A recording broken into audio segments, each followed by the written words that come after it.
Donc, comme je l'ai mentionné dans la vidéo précédente, un texte d'opinion a besoin d'énoncés. Les énoncés, ce sont les arguments, ce sont les raisons qui viennent prouver ton opinion. OK, tu en as besoin. Parce que tu peux pas juste dire à tes parents, je veux un téléphone cellulaire parce que ça me tente d'en avoir un. Ils vont pas t'en acheter un. Faut que tu les convainques. Tu as besoin des arguments. Ces arguments-là, on les appelle les énoncés. Mais un énoncé toute seule, ça n'a pas trop de valeur. Tu as besoin d'une preuve avec. Tu as besoin de quelque chose qui vient prouver que ce que tu dis est vrai. Puis c'est toujours bon d'expliquer tout ça pour que la personne comprenne bien. Donc, dans le développement de ton texte d'opinion, tu auras des énoncés. Chaque énoncé doit être accompagné d'une preuve et ensuite une explication. Donc, à l'écran ici, tu vois un exemple d'un premier énoncé qui serait dans le développement d'un texte d'opinion. OK? En jaune, c'est l'énoncé. En orange, c'est la preuve. En bleu, c'est l'explication. Donc, dans le développement d'un texte d'opinion où l'auteur nous prouve qu'il a aimé un film. Donc, ici, le texte d'opinion parle d'un film. La personne veut nous convaincre d'écouter ce film-là parce qu'il est bon. OK? Premièrement, parce que c'est leur premier énoncé, premièrement, le film était vraiment drôle. Ça, c'est l'énoncé.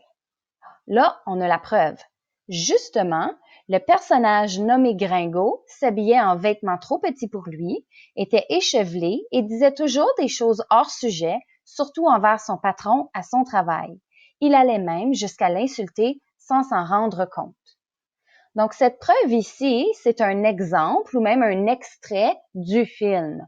On nous décrit la scène du film. On nous décrit ce qui est arrivé. On nous décrit le personnage, son apparence physique.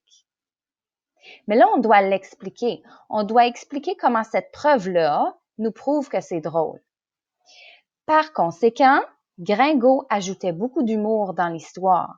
C'est en grand, il devrait avoir un E ici, c'est en grande partie grâce à lui que j'ai aimé le film. Donc ça, c'est notre explication qui vient nous montrer comment notre preuve est reliée à notre énoncé. Énoncé, preuve, explication, les phrases se suivent une après l'autre. Allons voir un autre exemple. Ici, c'est dans un texte d'opinion où on prouve que l'hiver, c'est la meilleure saison de l'année. Donc ici, c'est leur premier énoncé dans le développement. C'est pour ça qu'on a le marqueur de relation tout d'abord. Donc ici, ils veulent prouver que l'hiver est la meilleure saison.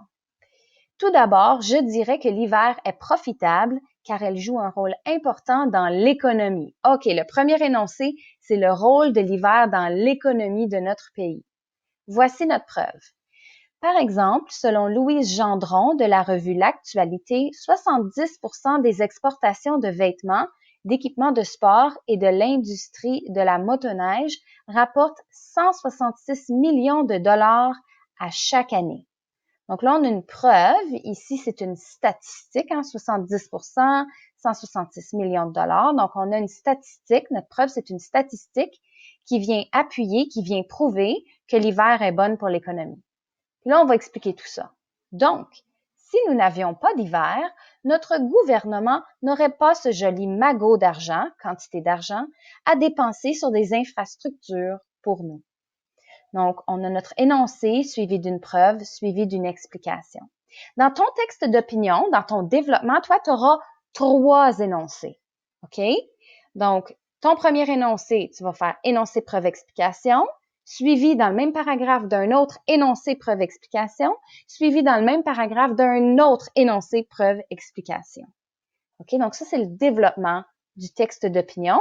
Puis, ça suit. Toutes les phrases sont une après l'autre pour former un paragraphe avec les 3 énoncés. Chaque énoncé a sa preuve et son explication.